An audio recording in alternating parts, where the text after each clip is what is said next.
Hey everyone, Cahlen here, and it's not the first snow of the year, but it is the first snow that stuck, so I thought I'd show you some of the scenery.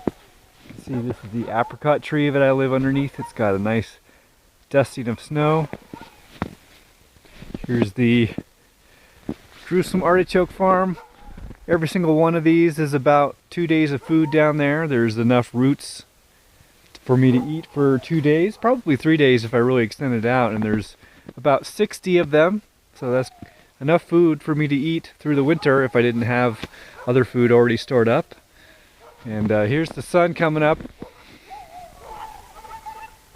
See, it's actually pretty cloudy, but the sun's sneaking through at this moment. Here's the fire pit, rolled up hose. It's not as cold today, actually. Normally this is totally frozen. But it's not too bad, actually. Snow actually keeps things warmer. There's the outhouse out there. Here's the spiral garden.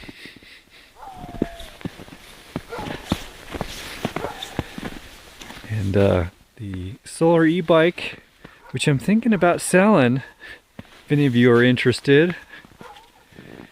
And the tarp shelter, which works pretty good, but I think if I got a heavier snow it would be a problem down in this area because it's not, you know, tilted enough for it to really slough the snow off, so all the weight would sit on it and perhaps, you know, damage the connection points and all that type of stuff.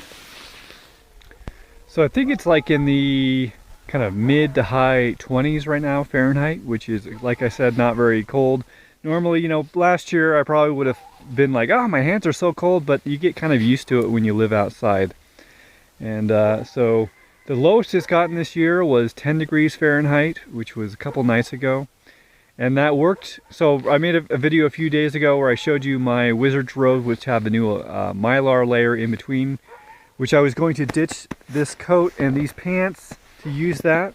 And it does work. It actually worked really well all the way down to 10 degrees and probably would go even farther. One of the downsides, there's a couple downsides to that. One is it gets a lot of condensation on it. So basically the outer coat is soaked in the morning. And so it's not really something I can wear to get up out of bed and stuff like that. So I'm like, maybe I need to think of a different solution here.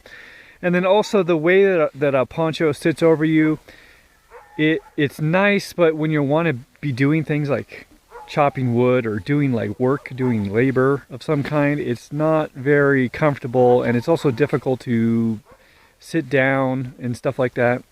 So it's nicer just to wear kind of more closer to normal clothes when it comes to comfort and utility and stuff like that. So I'm kind of going back into playing with this, and I have packed everything up into my backpack and everything fits, so I'm allowing myself to continue to use this stuff. So plus, I think it's going to get way colder. I was looking at the temperatures and for the next couple days, and it's going to get really cold. And there's a place that I'm thinking of going and staying the winter, and it's already like 10 degrees colder right now than it is now. So if I do end up going and living there, then it will, you know, push my boundaries. You know, it would be a further challenge from what I had to face last year, because I'm guessing we're going to get down to the negative 20s or 30s at some point this winter. So anyways, just thought I'd show you the first snow that stuck. Thanks for watching. I'll check in with you guys later. Thanks for watching. If you like this video, please consider sharing it. If you'd like to help me out in a more substantial way, you can learn how to do so at cahlen.org/gift. And if you'd like to have a one-on-one conversation with me, whether publicly or privately, you can learn how to do so at cahlen.org/one-on-one. Thanks again for watching.